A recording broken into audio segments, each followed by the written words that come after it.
Samantala, dumako naman tayo sa Senado. Senator Bato de la Rosa nakahandang sumailalim sa drug test kasama ang mga empleyado ng Senado. Idetalye mo ang balitang yan, RH28 Raymond Dagpaas. Raymond.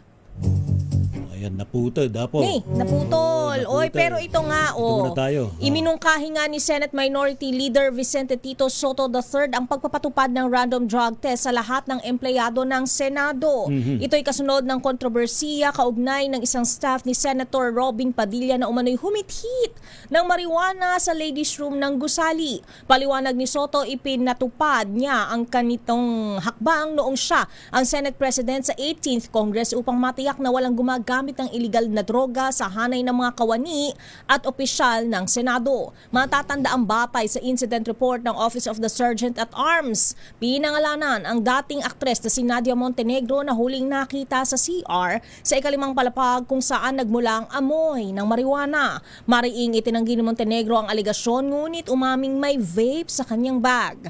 Ayon kay Attorney Philip Jurado, Chief of Staff ni Padilla, binigyan na nila si Montenegro ng 5 araw upang magsumite ng written explanation habang naka-leave of absence. Naku. Ayan. Ito na atin ng balikan na report mula sa Senado. Kaugnay pa rin po nitong si Senador Bato de la Rosa.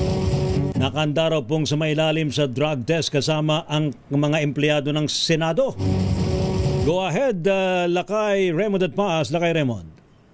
Ray, nagpahayag ng kahandaan si Senador Ronald Bato de la Rosa na sumailalim sa drug test. Ito ay para sa kagustuhan na drug-free ang Senado.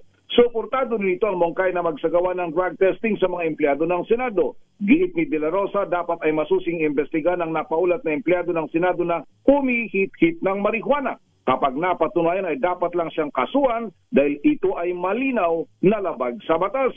Diin naman ni Senate Minority Leader Tito Soto III na naunang nagmungkay ng random drug testing sa mga empleyado ng Senado, dapat tutukan ng investigasyon upang walang cover-up dahil sa kanyang impormasyon ay matagal na ang nangyayaring marijuana session sa 5th floor ng Senado. Ito si RH28 Raymond Dagpaas para sa DZRH, una sa Pilipinas, una sa Pilipino.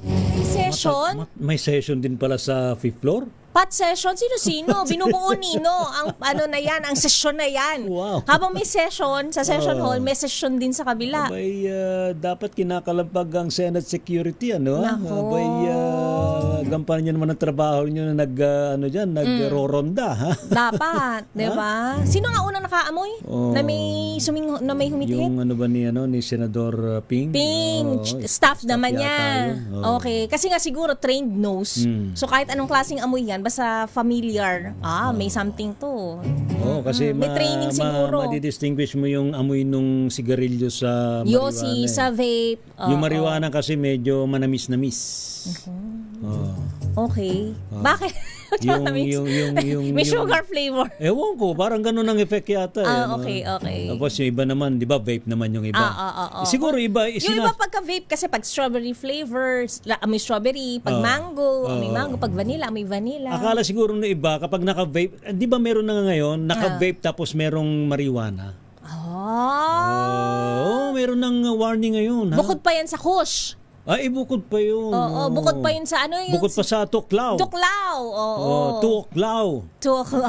Kasi galing na Vietnam kaya Tuklaw. Tuklaw. Kaya pala. Akala ko Tuklaw talaga. Hindi, sa atin ang tawag Tuklaw. Pero Tuklaw. Tuklaw.